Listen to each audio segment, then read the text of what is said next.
55, 55 और 95 हर उम्र के अफराद के लिए यकसा मुफीद मुफाद आम्मा का अलंबरदार।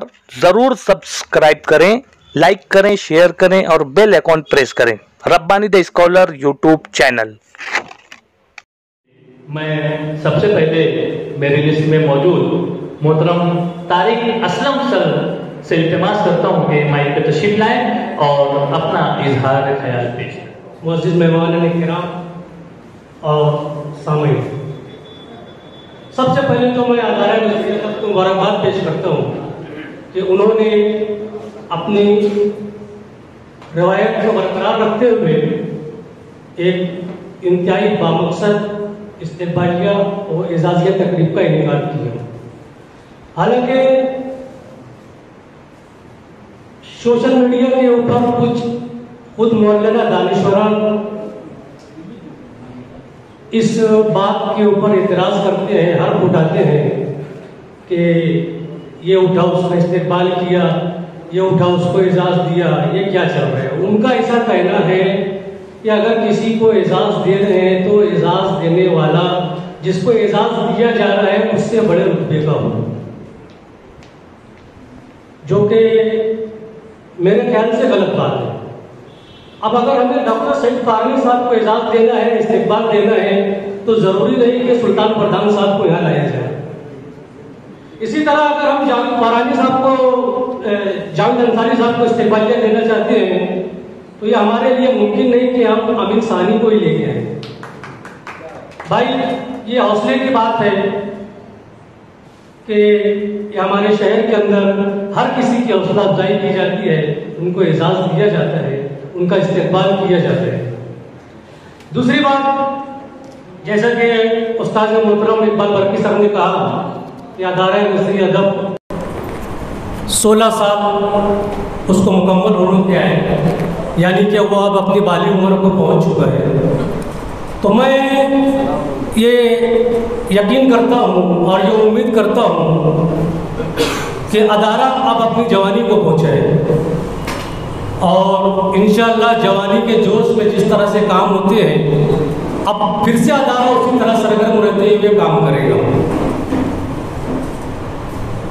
आज जिन शख्सियात का इस्तेक़बाल और एजाज़ का प्रोग्राम है, उनमें हमारे अर्दिल अजीज़ डॉक्टर सईद अहमद फारानी साहब, जो किसी तारुफ की मोहताज शख्सियत नहीं है। शायर ने कहा था, तेरे होते हुए महफिल में जलाते हैं चिराग, तेरे होते हुए महफिल में जलाते हैं चिराग, लोग क्या सादा है सूरज को दिखाते हैं चिराग। यकीनन सईद फारानी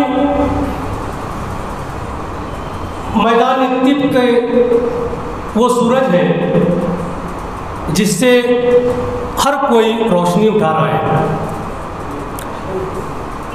यहाँ सामईन में बैठे हुआ कोई एक शख्स ऐसा नहीं होगा जो किसी न किसी मामले में, किसी न किसी मुद्दे पर डॉक्टर साहब से कंसल्ट ना किया हो। है भाई, कोई ऐसा हाथ उठाओ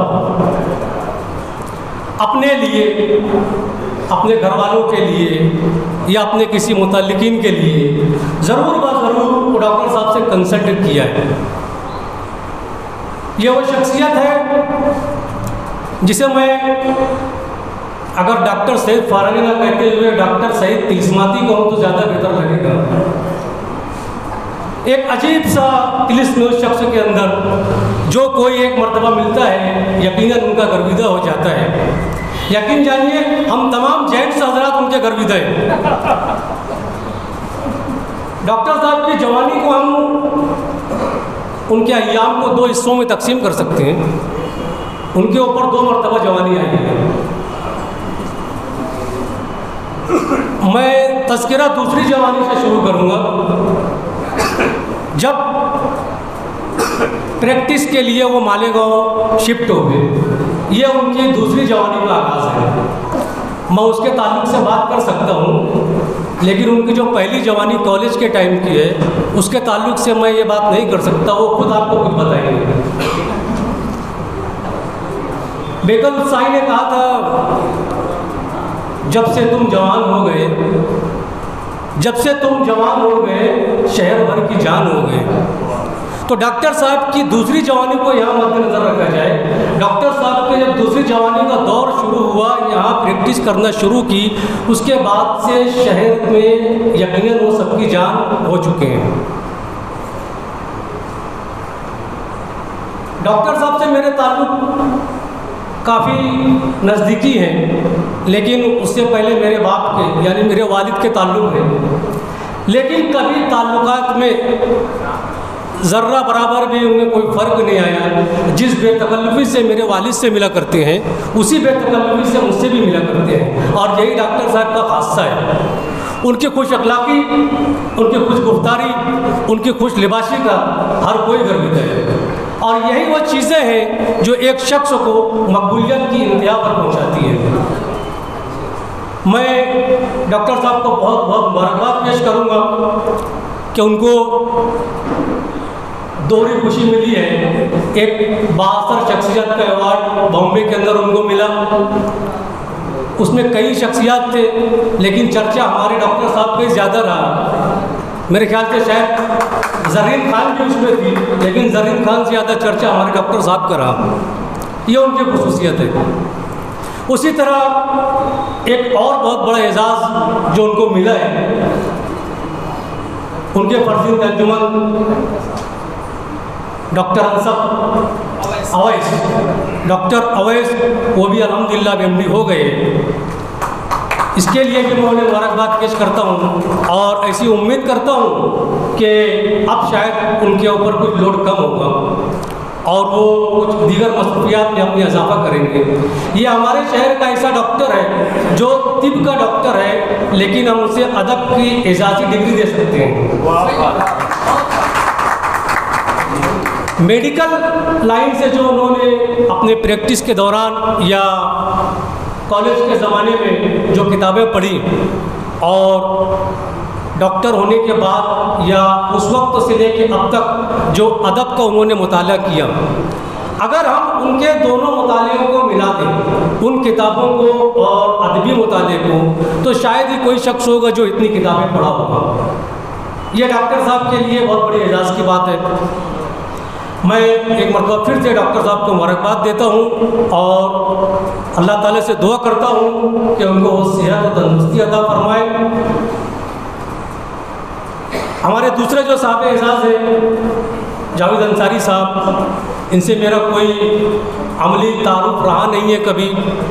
अक्सर किताबों में, अखबारात में या ताहिर अंजुम, वसीम अकील शाह, इमरान जमील की गुफ्तगू के दरमियान जावेद साहब आया करते थे।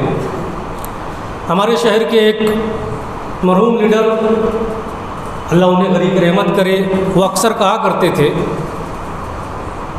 कि मुसलमान सरकारी ऑफिसर अज़ाब इलाही हुआ करता है। लेकिन जब हम डॉक्टर साहब की तरफ देखते हैं, जावेद अंसारी साहब की तरफ देखते हैं, तो लगता है कि सब ऐसे नहीं होते हैं। डॉक्टर साहब ने उस ओहदे पर रहते हुए इंतहाई ईमानदारी से अपने काम को अंजाम दिया और उनके बस भर में जितना था, मालेगांव शहर, जलगांव शहर, धुलिया, नंदुरबार, आसपास के शहरों से जितने भी फनकारान थे, उन्होंने तलमकान कोशिश की उनको प्लेटफॉर्म फराहम करने की। ये एक बहुत ही बड़ी और खामोश खिदमत है, जिसके लिए मैं उन्हें मुबारकबाद देता हूँ और उनके आने वाली ज़िंदगी के लिए नेक ख्वाहिशात पेश करते हुए अपनी बात खत्म करता हूँ। शुक्रिया।